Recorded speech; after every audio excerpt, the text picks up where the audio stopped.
우리 성도님들께서 집에서 가장 소중하게 보관하시는 것이 무엇입니까? 어떤 사람은 집문서 혹은 땅문서를 보관하고 있을 것입니다.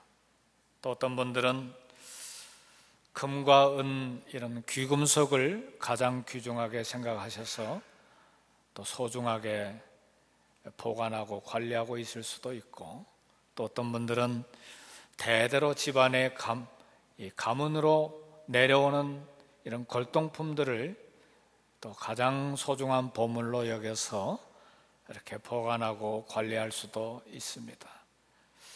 또 어떤 분들은 은행을 믿지 못하고 캐시를 가지고 현찰을 가장 소중한 것으로 알고 또 집에 보관할 수도 있습니다. 그런데 사실은 우리 가정에, 우리 집에 가장 소중하고 보물처럼 보관하고 보호해야 될 것이 무엇이냐? 가족입니다. 가족 중에서도 부부입니다. 아멘. 네. 오늘 특별히 하나님께서 이제 성탄 시즌이 가까이 오는데 계속해서 마가복음을 이렇게 강해 설교하고 있습니다만은 하나님과 우리 사이의 평안, 그리고 성도와 성도 사이의 평안, 그리고 우리 부부 사이의 가정에 성탄의 선물로 큰 평안을 받으실 수 있기를 주의 이름으로 축복합니다. 사실은 조금 전에 이야기했던 그런 집문서, 땅문서, 또 귀금속, 또 골동품 이런 거 다 귀합니다.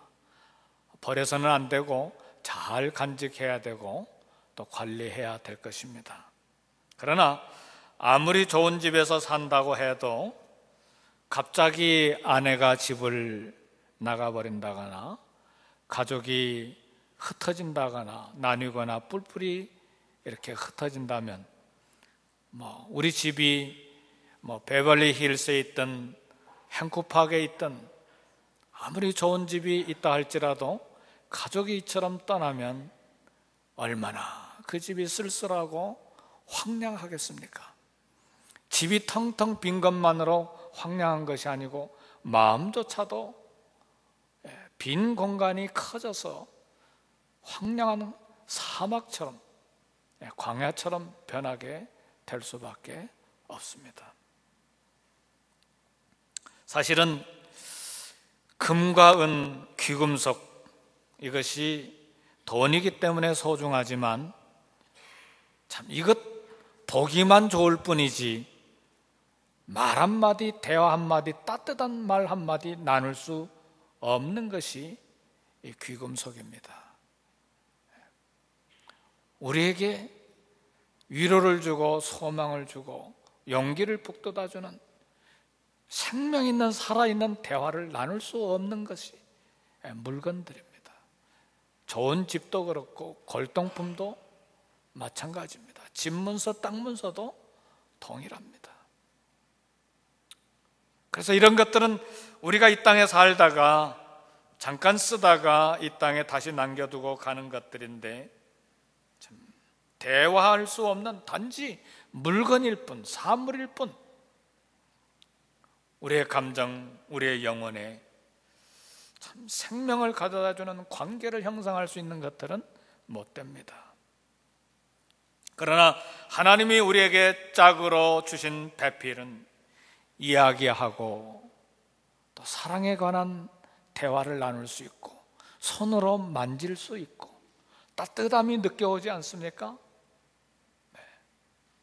감정을 나눌 수가 있는 살아있는 하나님이 저와 여러분들에게 주신 선물입니다. 더 놀라운 것은 남편과 아내에게 부족한 성품들이 있어요. 모자란 인격들이 있어요. 지혜도 부족한데 놀라운 것은 날마다 우리가 느끼는 것이지만 내게 부족한 성품, 내게 부족한 지혜, 내게 부족한 인격을 상대방에게, 부부에게 주셔서 그들이 서로 만나서 위로하게 하고 부족한 부분을 채워주게 하시니 이 얼마나 하늘이 주신, 하나님이 주신 축복의 선물입니까? 완벽하게 살아있는 보물이요, 완벽하게 살아있는 축복의 선물입니다. 그래서 가정은 집에서 가장 소중하게 보호하고 관리하고 지켜야 될 하나님의 축복의 선물입니다.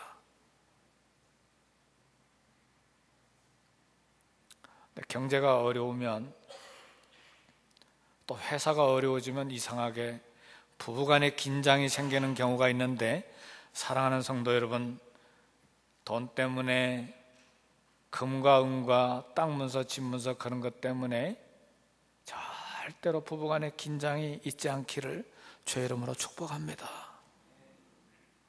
오히려 더 가까워지고, 오히려 더 위로하고, 오히려 더 사랑의 말을 깊게 나눌 수 있는 관계가 되어야만 합니다.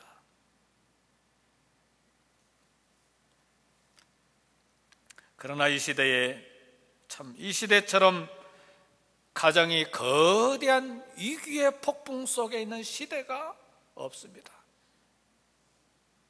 그것은 유럽, 서양뿐만 아니라 오늘날에 와서는 동양도 동일한 현상이 됐습니다. 이런 유머가 있습니다. 에덴 동산에 아담과 하와가 살고 있었는데, 참 우리 부부가 돼가지고 30년, 40년, 50년, 70년 결혼기념일 맞이한 것을 제가 상파울로에서 봤습니다. 지금 캐나다에 사시는 한국 부부입니다. 굉장하죠? 제가 초청받았는데 너무너무 영광이었습니다. 참 오래 살기도 했지만 70년 결혼기념일을 갔다니 얼마나 축복의 자리였는지 몰라요.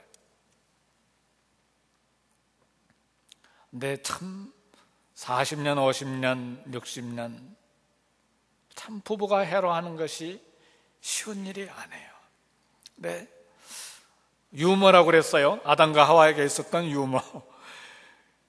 이 당시에는 100년을 산 것이 아니고 200년, 300년, 900년까지 살았잖아요. 아담이 늘 같은 여자만 보고 사니까 권태가 생겼어요. 그래서 어느 날 말없이 집을 나가버렸어요. 그리고 며칠 뒤에 집에 돌아왔습니다. 하와가 돌아온 아담을 보고 얼른 가서 옆구리를 만져봤어요. 그때는 옷을 안 입고 있었으니까 옆구리를 만져보면서 옆구리 뼈를, 갈비뼈를 다 세어봤어요. 혹시나 갈비뼈를 하나 또 뽑아가지고 다른 데 여자 만들어 놓고 온 게 아닌가. 사랑하는 성도 여러분, 그저 재미있는 이야기지만 오늘날 이 시대에 우리 가정에 얼마나 진실한 사랑이 필요하고, 얼마나 진실한 신뢰가 필요하고, 서로에게 헌신이 필요한 시대를 우리가 삽니까?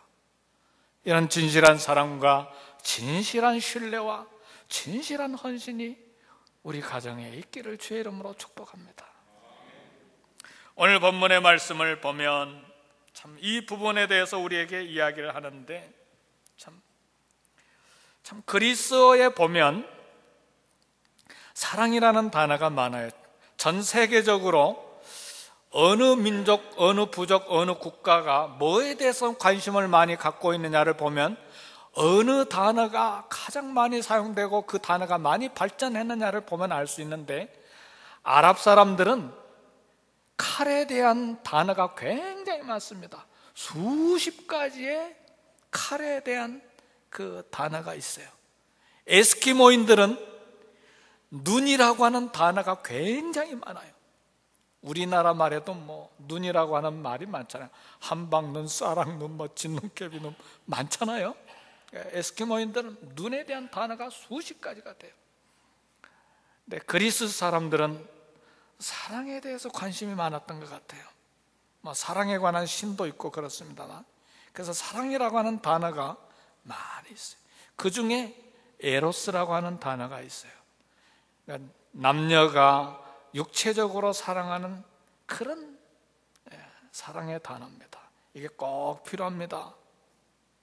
이 육체적인 사랑에 대한 감정이 없으면 우리 중에 아무도 결혼할 사람이 없습니다. 하나님의 창조 섭리가 깨지는 순간입니다. 그러니까 에로스의 사랑이 굉장히 중요해요. 근데 그런 사랑만 있는 것이 아니고 필레오 사랑도 있어요. 친구들과 서로 의리가 있는 사랑, 진실을 나누는 사랑, 정의와 진리를 사랑하는 사랑이 필레오 사랑이에요. 그런 사랑만 있는 것이 아니고, 그러니까 영어나 우리말에는 사랑이라는 단어 하나밖에 없는데 이 그리스 사람들은 또 다른 사랑의 단어를 만들어냈는데 그게 뭐냐? 부모와 자식 간에 있는 사랑, 부모에게서 피를 나눠 받은 형제들이 사랑하는 사랑, 스톨게라고 하는 사랑도 있어요. 더 놀라운 것은 이런 에로스 사랑도 중요하고 필레오 사랑, 스톨게 사랑도 중요하지만 하나님이 우리에게 주시는 조건 없는 사랑, 아무런 조건 없이 그저 무조건적으로 우리에게 다함 없이 희생적으로 쏟아주시는 사랑이 있는데 그 사랑이 아가페 사랑입니다. 근데 저는 오늘 본문의 말씀 설교를 준비하면서 놀라운 진리를 하나 발견했는데, 에로스는 남녀가 만날 때 에로스가 있어요. 스톨게는 부부가 자녀를 생산해야 비로소 경험할 수 있는 거예요. 필레오도 친구를 만나야 되는 거예요. 그런데 부부는요, 에로스, 필레오, 스톨게, 아가페 사랑을, 이 네 가지 사랑을 다 경험하고 나눌 수 있습니다. 아멘, 할렐루야. 그러니 이 부부간에 나누는 이 사랑이 얼마나 존귀하고 하나님이 우리에게 주신 거대한 축복입니까?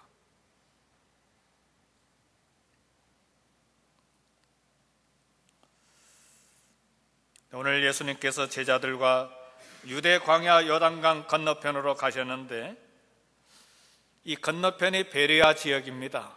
헤롯 안디바가 관할하는 통치 지역입니다. 그곳에서 세례 요한이 목배임을 당해서 죽었습니다. 왜냐하면 헤롯의 결혼 문제에 대해서, 부정한 부분에 대해서 경고를 했다가 그냥 목이 잘려서 죽은 곳입니다. 이곳에 우리 예수님과 제자들이 지나가고 있었는데 바리새인들이 이곳에 방문하고 예수님에게 시험하기 위해서 어떤 문제를 이곳에서 제시했느냐? 이혼의 문제에 대해서 제시를 했습니다. 질문했어요. 오늘 2절의 말씀을 보니까 바리새인들이 예수께 나와 그를 시험하여 묻되 사람이 아내를 버리는 것이 옳습니까? 근데 이 질문은 사실은 율법을 어떻게 해석할 것이냐에 대한 질문인데 그 깊은 속에는 예수님을 함정에 빠뜨리기 위한 질문입니다. 신명기 24장에서 이혼 증서를 쓰게 된 이유인 수치스러운 일이 무엇이냐에 대한 해석의 문제입니다. 유대 사회에는 두 개의 양대 학파가 있었습니다. 거대한 학파인데 하나는 샴마이 학파고 또 하나는 힐렐 학파입니다. 랍비 샴마이가 대표하는 이 샴마이 학파는 이 수치스러운 일을 뭘로 해석했느냐? 아내가 도덕적으로 빗나간 부정한 것으로 해석을 했어요. 그래서 샴마이 학파는 아내가 부도덕한 죄를 지을 때만 이혼이 성립된다, 이렇게 주장을 했어요. 그런데 랍비 힐렐을 대표하는 이 힐렐 학파는 자유주의 성향이 아주 강했어요. 그래서 남편을 곤란하게 만드는 모든 문제는 이혼 사유가 된다, 그렇게 해석을 했습니다. 그래서 아내가 아침밥을 태웠거나 그런 이혼 사유가 되는 거예요. 그리고 집안 청소를 잘못해놨거나 그러면 또 이혼 사유가 되는 거예요. 그 다음에 남편과 아내 사이에 이제 다툼이 일어나는데 말다툼을 심하게 해가지고 남편의 마음이 속이 상했거나, 이건 지금 예를 든 것이 아니고 역사 자료에 나온 것들을 지금 이야기하는 겁니다. 그런 경우에 이혼 사유가 될 수가 있다. 이게 힐렐 학파가 주장하는 내용이었어요. 예수님을 시험한 이 바리새인들의 의도는 율법 이런 해석에만 있는 것이 아니었어요. 세례 요한이 헤롯 안디바의 부당한 그런 부도덕적인 것을 책망한 것과 관련이 있습니다. 이제 바리새인들은 예수님의 대답을 트집 잡아가지고 예수님도 세례 요한이 죽임을 당했던 동일한 함정에 빠뜨리기 위해서 이 질문을 던진 것입니다. 이 곤란한 질문 앞에서 예수님이 그러면 모세가 너희에게 뭐라고 명령했느냐 질문했어요. 바리새인들이 대답하기를 신명기 24장 1절에서 4절에 있는 말씀을 가지고 대답을 했는데 그게 4절입니다. 이르되 모세는 이혼 증서를 써주어 버리기를 허락했습니다. 그랬습니다. 예수님께서 이 모세의 신명기 말씀을 이제 재해석을 해 주셨습니다. 예수님께서 해석한 이 모세 신명기 말씀은 이스라엘 사람들의 마음이 완악해서 마음이 부드러워야 되잖아요. 그런데 살다 보면 마음이 완악해지고 죄를 짓고 싶은 생각이 나고 분노하는 마음도 생기고 그래서 관계가 이제 깨어지는 그런 결과가 있는데 그것뿐만 아니고 사랑하는 성도 여러분, 특별히 여자 성도님들은 우리 예수님께 감사를 많이 해야 합니다. 우리 예수님께서 여성들의 인권을 얼마나 격상시켰는지 몰라요. 근데 과거에는 여성들이 역사를 읽어보니까 결혼 상대를 마음대로 고를 수가 없었습니다. 지금 10대, 20대에게 부모가 이렇게 결혼 주선해 주겠다고 중매 서고 그러면 막 큰일 납니다. 우리 딸들도 막 벌쩍 뛰어요.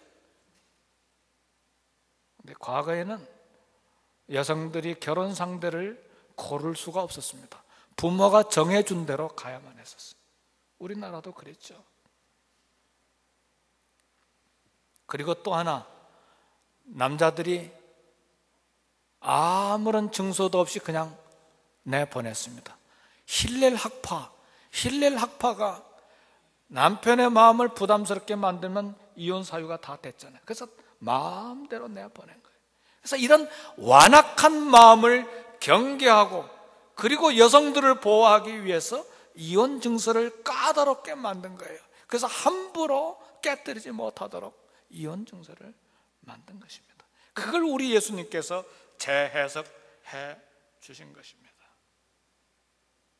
그래서 우리 주님께서 창조 때부터 있었던 하나님의 결혼관을 말씀해 주신 것입니다. 6절 8절이 바로 그 말씀입니다. 창조 때로부터 사람을 남자와 여자로 지으셨으니 이러므로 사람이 그 부모를 떠나서 그 둘이 한 몸이 될지니라. 이란즉 이제 둘이 아니요 한 몸이니 그랬습니다. 창세기로 되돌아가서 창조주 하나님께서 최초로 결혼이라고 하는 이 제도를 설립할 때 무슨 생각을 가지고 결혼 제도를 설립하셨느냐, 바로 그것을 아는 것이 중요하다고 말씀하신 것입니다.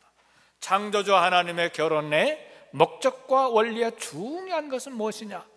한 몸이 되는 원리입니다. 한 몸의 원리.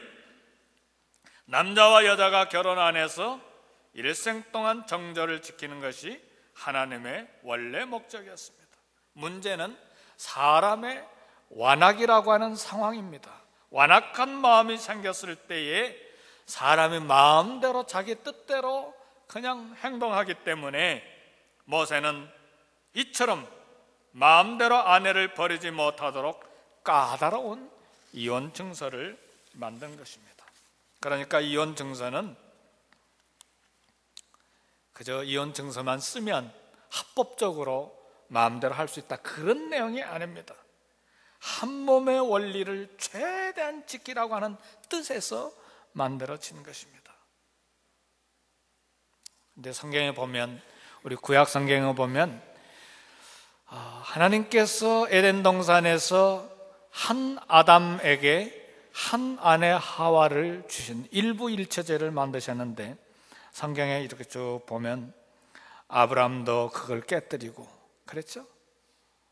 야곱도 그것을 깨뜨리고 그리고 다윗도 그것을 깨뜨리는데 가만히 보면 대부분이 남자들이 문제가 많았어요. 남자들이 다 문제를 대부분 일으켰어요. 우리는 구약시대 때의 인물들을 보고 오늘날 이슬람교의 남성들처럼 4명까지의 아내를 소유할 수 있는가? 근데 사실은 이슬람의 코란에 4명까지 아내를 소유할 수 있다는 건 무한정 소유할 수 있다는 걸 말합니다. 왜냐하면 싫으면 1명 내보내고 또 1명 들여보내고 또 1명 내보내고 또 1명 들여보낼 수 있거든요. 그게 이슬람 법입니다. 그리고 역사적으로 이유가 있어요. 멀리 장사를 나갈 때 이 남자들이 아무 가정이나 들어가서 죽이거든요. 나쁜 일하고 죽이기 때문에. 이런 문제가 있었기 때문에 이제 이슬람에 이런 법이 생겼는데 이게 완악한 마음이에요. 사람의 완악한 마음. 오늘 우리는 구원 역사에 있어서 그림자 시대인 구약 시대를 살고 있는 것이 아닙니다. 하나님의 계시가 대낮의 햇빛처럼 밝은 신약 시대를 살고 있습니다. 하나님의 에덴 동산에서 주신 하나님의 창조 질서를 따른 결혼과는 한 남편 한 아내 일부 일체제입니다. 결혼을 통해서 한 몸이 된다는 것은 더 이상 둘이 아니고 한 몸이라는 말입니다. 그래서 연합한다는 말을 하죠. 연합이라고 하는 말은 아교풀로 붙인다 그런 뜻입니다. 여러분 우리 집에 가구들 나무와 나무 사이에 다 아교풀로 붙이잖아요. 그럼 떨어질 수가 없는 것이죠. 망치도 두들겨 패도 깨질 뿐이지 떨어지지 않습니다. 그게 연합하다는 말인데 부부가 한 몸이 될 때 연합하다. 남자가 부모를 떠나 아내와 연합하여 한 몸이 된다 할 때 그 연합이라는 뜻입니다. 떨어질 수가 없는 관계를 말하는 것입니다. 그래서 쉽게 깨질 수 있는 일시적인 약속이 아니고 일생 동안 연합하여 함께 살겠다고 하는 언약입니다. 그러니까 사랑하는 성도 여러분, 우리 성도들의 결혼은 약속이 아니고 하나님 앞에서 언약입니다.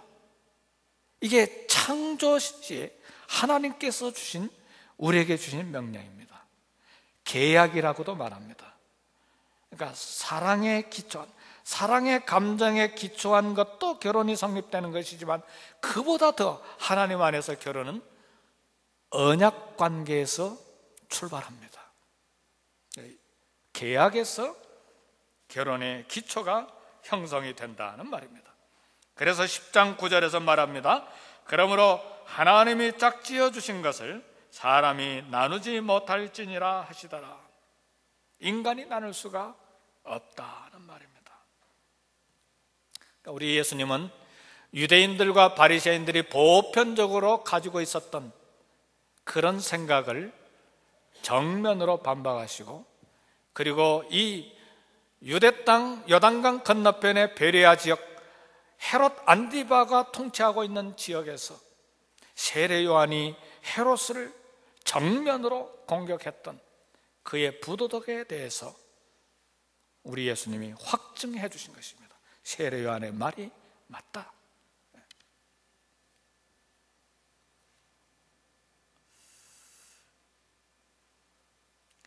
중요한 것은 제자들입니다. 바리새인들이 중요한 것이 아니고 제자들이에요. 앞으로 제자들은 교회를 설립하고 말씀을 성도들에게 가르쳐야 될 사도로서 충분한 역할을 해야 되는 순간입니다. 그래서 제자들이 예수님께서 집에 들어오셨을 때 그 문제에 대해서 다시 물어보았습니다. 10절, 11절, 12절 보니까 집에서 제자들이 다시 이 일을 물으니 이르시되 누구든지 그 아내를 버리고 다른 데 장가드는 자는 본처에게 간음을 행하며 또 아내가 남편을 버리고 다른 데로 시집가면 간음을 행함이니라 그랬습니다.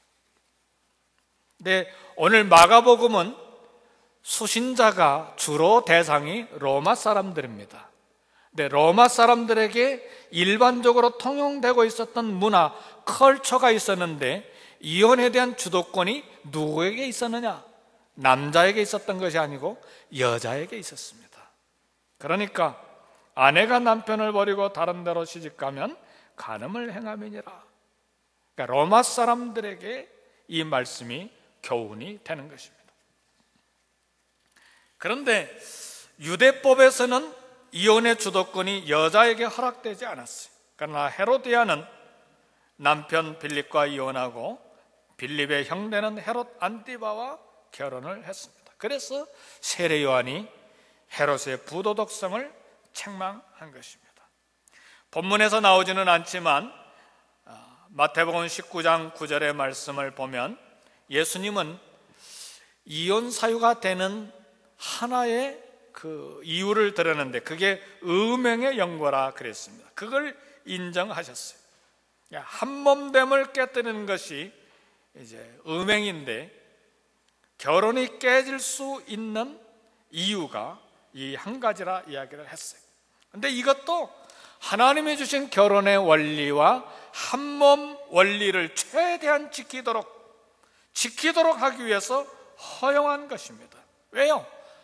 언약이 깨어지기 때문에, 계약이 깨어지기 때문에 그것을 깨뜨리면 이혼 사유가 된다는 것이죠. 결혼은 사랑이라고 하는 감정에만 기초한 것이 아니고 평생 서로 지켜야 되는 상호 언약에 기초하는데 그 언약을 깨뜨리면 결혼도 깨질 수가 있다는 말씀입니다. 그런데 사랑하는 성도 여러분, 음행의 연고로 이혼이 예수님의 입에서 허용되는 말씀이 나왔지만 이혼하라고 하는 명령은 아닙니다. 잘 아셔야 됩니다. 음행이 있다 하더라도 회개와 회복을 통해서 한몸 원리를 지키는 것이 옳은 원리입니다. 깨어진 결혼에 대한 하나님의 소원은 용서와 회복입니다. 어찌하든지 회복하는 것입니다. 화해하는 것입니다. 오늘 동양과 서양을 막론하고 이처럼 결혼이 붕괴되는 큰 고통이 있는데 요즘에는 젊은 세대뿐만 아니고 황혼 이혼도 많아졌어요. 경제력이 생겨서 그러는지 아니면 평생 남편에게 이렇게 쥐어 살다가 이제 노년이 되기만 해라, 내가 이제 갚아줄 것이다, 그런 마음에서 나왔는지 모르지만 어려운 시대를 우리가 살고 있습니다. 그러나 무엇보다도 이 이혼은 자녀들에게도 사회 구조 기초가 붕괴되는 것이기 때문에 우리가 참 우리 기독교인으로서 잘 살펴봐야 되는데 하나님의 창조 목적도 깨어지는 것이기 때문에 우리가 조심해서 살펴야 합니다. 그리고 우리 교회는 성도들이 평생도록 이 부부가 잘 살도록 돕고 위로하고 격려하고 또 말씀을 나눠줘야만 합니다. 우리 미국의 자동차왕 헨리 포드가 있는데 자동차 분야에서 성공한 왕이죠. 근데 이분이 참 가정을 잘 지키는 것으로도 유명합니다. 50살이 되었을 때 생일잔치가 벌어졌는데 많은 인사들이 생일잔치를 축하하기 위해서 헨리 포드 가정을 방문을 했습니다. 생일잔치가 벌어지는데 한 방문자가 질문을 했습니다. 자동차 산업에서도 성공을 했는데 어떻게 부부 생활에도 그렇게 승리할 수 있었습니까? 이렇게 물어봤을 때에 헨리 포드가 대답을 했어요. 그 비결은 자동차에서 성공한 비결과 비슷합니다. 같습니다. 왜냐하면 나는 자동차에서 성공한 것은 한 가지 모델만 집중적으로 개발했기 때문에 그렇습니다. 마찬가지로 나는 한 아내에게 대해서만 온전히 집중했습니다. 그런 대답을 했습니다. 오늘 사랑하는 남성 성도 여러분, 한 아내에게만 온전히 집중하시기를 주의 이름으로 축복합니다. 아멘 소리가 왜 이렇게 약합니까? 한 아내에게만 집중하면 그 결혼은, 그 가정은 성공합니다. 많은 경우에 저도 남자입니다만 남자에게서부터 문제가 생기는 경우에 많아요. 다는 아니지만, 또 우리 성도들도 또 그런 것은 아니지만,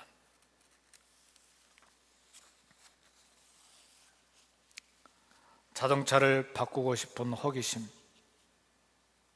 사람에게는 적용돼서는 안 됩니다. 물건은 가능해요.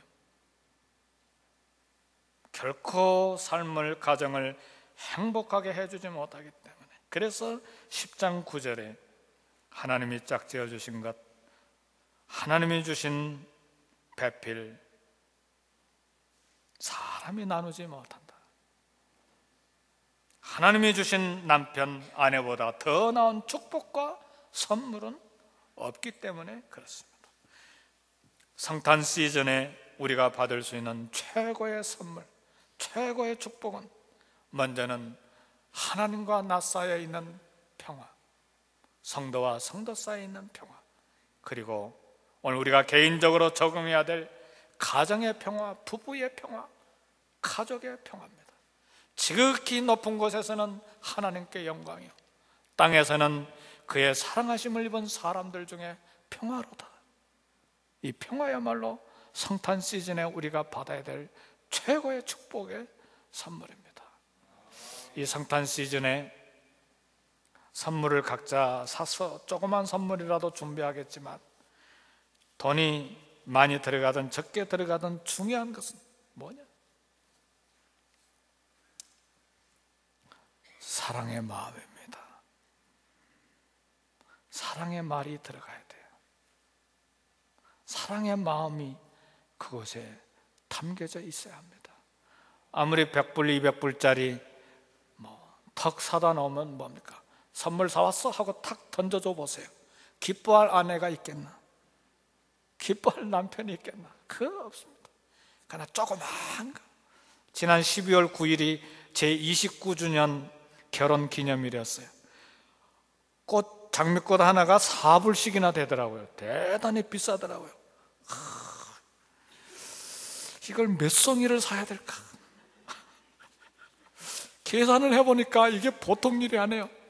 브라질에서는 2분의 50센트거든요, 한 송이. 그러니까 이건 많이 사도 돈이 별로 안 들어가는데 이건 4불이라는, 이건 뭐 보통이 아니에요.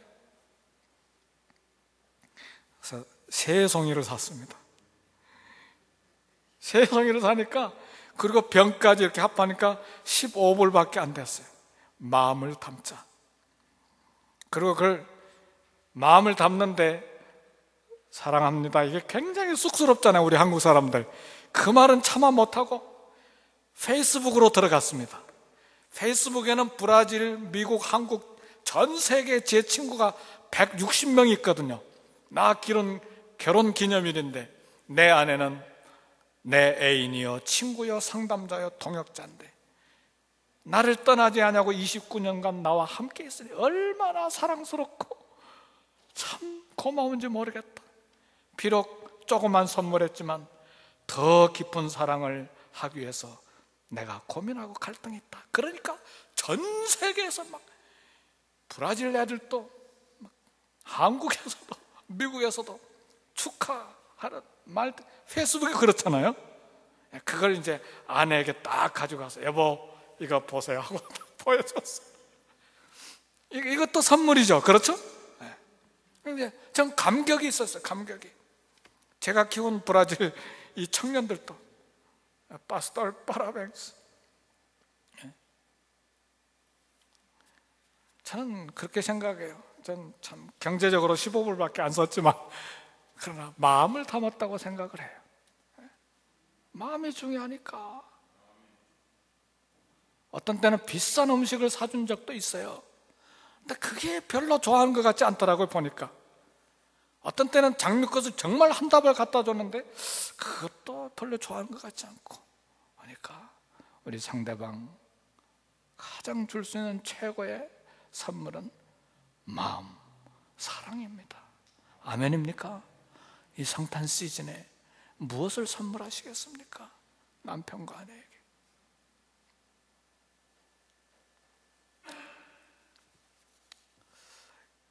결혼이 애정과 사랑이라고 하는 감정에 기초한다면 그것만을 생각하면 오해입니다.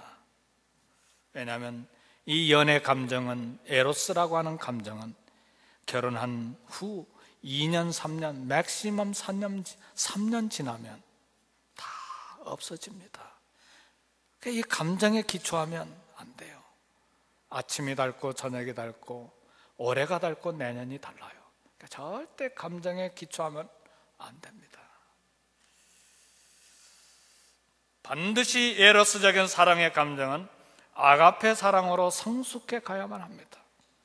이 아가페 사랑으로 성숙해 갈 때에 무조건적인, 조건 없는 사랑으로 성숙해 갈 때에 남편과 아내가 비로소 뭐가 되느냐?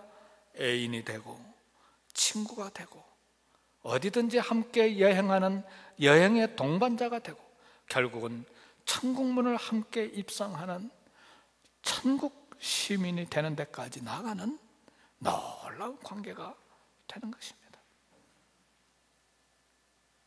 더 중요한 것은 일생 동안 남편과 아내가 연합해서 살겠다고 하는 서로에 대한 언약에 기초한 약속이 지켜져야 된다는 사실입니다. 말씀을 마칩니다. 저 목사 어떻게 싱글은 생각도 안 하고 커플만 이야기하나?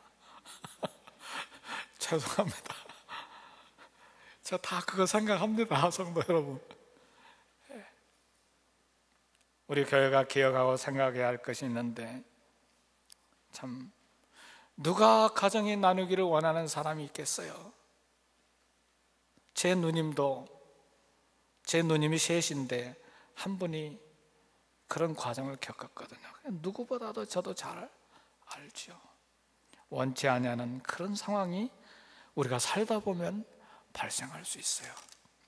좀 위로가 되는지 모르겠습니다만 에레미야라고 하는 학자가 바울에 대해서 썼는데, 바울이 홀로 살았잖아요. 근데 바리새인이 되려면 싱글은 바리새인이 못 됩니다. 근데 바울은 바리새인입니다. 그러니까 반드시 결혼을 했습니다. 근데 에레미야 학자가 논문을 쓰면서 그럼 바울이 홀로 살았는가? 예수 믿는다고 부모가 데리고 가버렸다. 그렇게 연구 논문을 발표했어요. 극히 가능성이 있는 말입니다. 왜냐하면 바리새인은 반드시 결혼하기 때문에. 근데 바울은 홀로 살았잖아요. 그러니까 바울도 그런 아픔이 있었다고 우리 추측할 수 있어요. 중요한 것은 사랑하는 성도 여러분, 이런 깨어진 관계에 있는 사람에 대해서 우리 예수님 깊은 사랑을 가지고 계십니다. 누구보다도 더 큰 사랑을 가지고 계세요. 우리 주님이 깊은 사랑과 동정과 이해를 가지고 있는 것처럼 우리들도 싱글로 있는 성도들에 대해서 깊은 애정을 쏟아줘야 합니다. 반드시 배려해야 되고. 왜요? 성도이기 때문에 싱글을 유지하는 성도들이 얼마나 많은 줄 아십니까? 자녀 때문에 싱글을 유지하는 성도들이 얼마나 많은 줄 아십니까? 그 마음을 알아줘야 돼요. 신앙 때문에. 그러므로 교회는 이들을 사랑 안에서 풍성함을 누리도록 배려를 해야 합니다.